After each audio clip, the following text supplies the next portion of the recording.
اکثر لوگ دعا کرتے ہیں اور اس دعا کے قبول نہ ہونے پر نا امید ہو جاتے ہیں اور پھر مایوسی کے غم میں ڈوب کر اللہ سے شکوہ کرنے لگتے ہیں، اور کچھ لوگ تو دعا قبول نہ ہونے پر اللہ سے مانگنا ہی چھوڑ دیتے ہیں۔ جانتے ہو، جب ہم دعائیں مانگتے ہیں اور وہ قبولیت میں وقت لینے لگتی ہیں تو یہ ایک آزمائش کا حصہ ہے، اور جب تم ایک ہی دعا بار بار دہرانے لگو اور اس دعا کے جواب کا تمہیں نام و نشان بھی نظر نہ آتا ہو تو یہ تم پر ایک امتحان ہے۔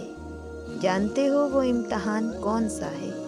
وہ امتحان آپ کے صبر کا ہے، آپ کے توکل کا ہے، اور جو کوئی اس امتحان میں صبر اور یقین سے کام لیتا ہے اس کی دعائیں تو قبولیت کے درجے تک پہنچ جاتی ہیں، اور اسے پھر وہ سب کچھ عطا کر دیا جاتا ہے جو اس کے گمان میں بھی نہیں ہوتا۔ قرآن پاک میں میرا رب فرماتا ہے، یقیناً ہم کسی چیز کا ارادہ کر لیں تو ہم اسے کہتے ہیں کہ ہو جا، بس وہ ہو جاتی ہے۔ اور یاد کرو وہ واقعہ جب اللہ نے حضرت یوسف علیہ السلام کو کنویں سے نکال کر تخت پر بٹھا دیا، تو بھروسہ رکھو اس ذات پر جو تمہارے غموں کو خوشیوں میں بدل سکتا ہے۔ میں جانتی ہوں یہ بات کہ جب تمہاری بار بار مانگی جانے والی دعائیں پوری نہیں ہوتی تو تم مایوسی اور نا امیدی کا شکار ہو جاتے ہو، لیکن تب تم یہ بات بھول جاتے ہو کہ تمہارا رب حالات بدل بھی سکتا ہے۔ آپ بھول جاتے ہیں یہ بات کہ اللہ آپ کی زندگی کہ اس برے فیز کو بہترین فیز میں پلٹ سکتا ہے۔ اس دنیا میں کوئی بھی چیز اس کی طاقتوں سے باہر نہیں ہے، وقت اور حالات سب اسی کے ہاتھ میں ہیں، اور وہ جب چاہے انہیں آپ کے حق میں کر سکتا ہے۔ وہ قدرتوں والا رب ہے، اس کے ایک گن سے سب ہو سکتا ہے۔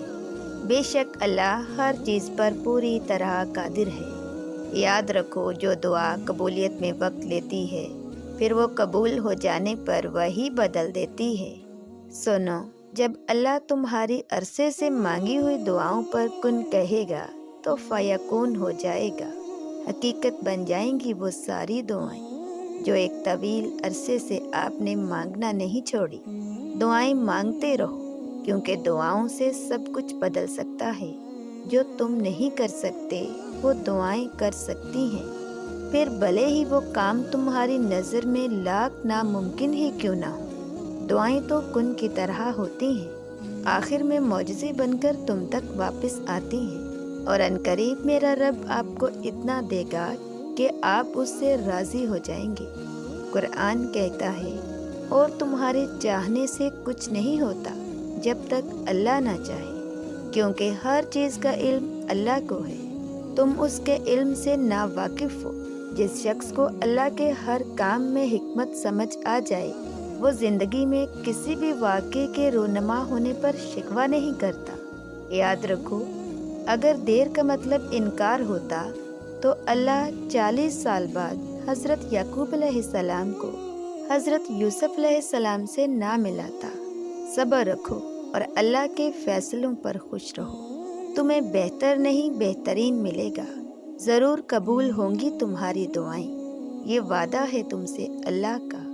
اللہ تمہاری بہتری کے لیے تاخیر ضرور کرتا ہے، لیکن وہ بھولتا نہیں ہے نہ تمہاری دعاؤں کو اور نہ اپنے وعدوں کو، اور بے شک وہ اپنے وعدوں کا بڑا سچا ہے۔ میری اللہ سے دعا ہے کہ وہ آپ کی ہر ناممکن دعا پر کن کہہ دے، اور آپ کی زندگی میں جو بھی مشکلات اور پریشانیاں ہیں جلد ہی اللہ ان کو خوشیوں میں بدل دے، اور آپ کو وہ راحت وہ سکون عطا کرے جس کے آپ منتظر ہیں۔ آمین یا رب العالمین۔